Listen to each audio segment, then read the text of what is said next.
The big thing in Germany is trains. And I learned to love trains on my mission because, especially in the West, in America, I'm from Arizona, I live in Utah now, there's just not really a lot, or it's just not of the norm to take trains for public transportation. And that was our main form of transportation in Germany.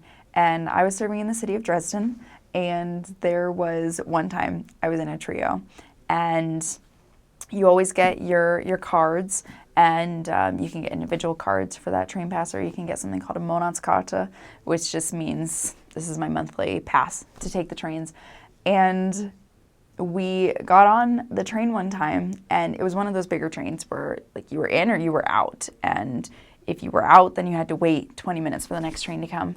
And I was in a trio with my companion, Sister Katie and Sister Kreumann, and we got on the train, and I might have been in a bad mood that day because for every single time you get on the train, you have to stamp the card, and there's always a little like stamp post right outside where the train stops, and I forgot to stamp the card. And if you give there's a ticket person that comes down through the trains, and they check your tickets and they make sure that you're actually valid and that it's actually okay for you to be there. And I forgot to stamp it, and so we were kind of terrified. Okay, are they going to give us a big fine? Are they going to kick us off the train? What are they going to do? And so we stopped at one station, and one of my companions said that she would run out and that she would stamp the ticket as fast as she could. And then my other companion would stand by the door and hopefully hold it open, and then I would just save our seats. And my companion proceeds to run out, and the way that I'm sitting in the train, I can't see anything. I can't see out the windows. I can't even see the door. I can't see any of my companions. And all of a sudden, I hear all this laughing and coming from the door, and I'm thinking, okay, like she had to run fast, no big deal.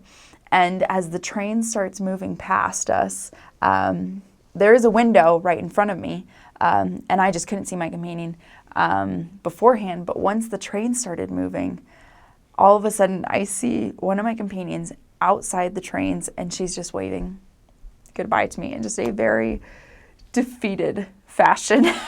And I nearly fell out of my chair because one of the biggest rules is you cannot be out of sight and out of sound, sound from your companions. And here I am with one of my companions, and we're physically leaving an area of the town without the other companion. And we have the cell phone. She has no phone. She has nothing with her. And it would be at least 20 to 40 minutes before we could get back to her. And so we're thinking, okay, but we don't know if she's going to jump on another train. What do we do? Do we stay here? We were kind of freaking out. And I guess what happened was she ran out. And then, of course, that one person kind of was in front of her and just walking that very slow, mindless walk. But it was perfectly in front of the stamp post. And so she couldn't really quite get to them. And the window for leaving the doors open on the train are maybe 30 seconds, if that. And so she goes as fast as she possibly can, and the door is starting to close behind her. And my other companion is trying to do everything she can to keep those doors open. But once those doors decide they're going to close, that's it. And if you're not inside the doors, then you're a goner, and it doesn't even matter if you push the button or anything, they will not reopen. And so she stamps it, and she runs as fast as she can back to it, and the door just closes. And they're trying to both get the door open. They're trying to do the motion sensor to say, I'm here. And that's when the hysterical, defeated laughter started happening. And of course, I'm sitting off in my section. I have no idea what's happening. And we lost her. We called our zone leader, and he couldn't believe that we had lost one of our companions, but we did.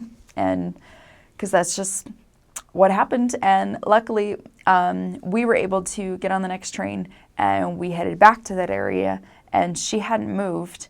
And so we get there, we're reunited. It all worked out perfectly fine.